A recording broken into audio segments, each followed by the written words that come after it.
Well, my new toy is looking pretty good. CR500 road racer that we got right here. It's coming together.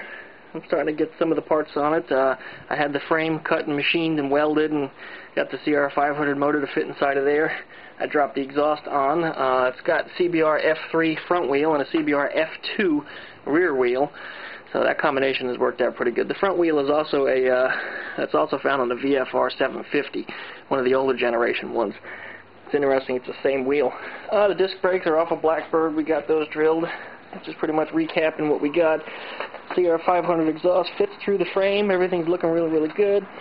Got this, the CR125 rear swing arm, which coincidentally on the 98 and 99 CR250s and CR125s is the same swing arm. This one's powder coated, and when I got it, it actually got it that way. It cost me well, I think I got it off of eBay for about 40 bucks. The frame cost me about $30. I think I got the front forks for about 200. The top tree cost me about 30 bucks.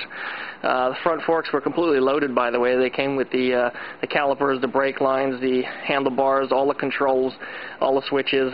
Everything came with that, so that was kind of cool. So I got a heck of a deal on that, too. Subframe rather, was one of the more expensive parts. I think I spent about $60 on that. Rear wheel was about 50 bucks, front wheel was about $75. The engine was the most expensive thing. That cost something like 900 bucks. The exhaust pipe has got a crack in it, nothing I can't weld, $35. So I gotta say, I did pretty good on what we're seeing here. The rear shock that I'm going to be putting in, rather than trying to have a CR250 shock revalved and resprung for road, I've actually decided to take the cheaper option, because respringing one of those shocks is something like $500 to $700. It's some outrageous amount of money to have one of those resprung and revalved. So we're just not going to do that.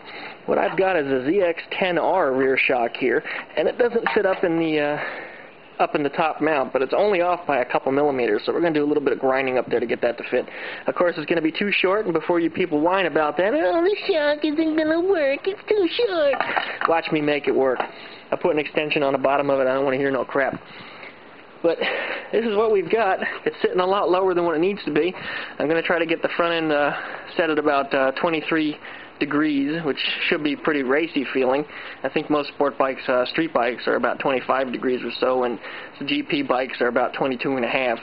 Somebody told me that 23 would be a good spot for street, yet have it to be pretty tight for performance, so we're going to do that up at about 23 degrees.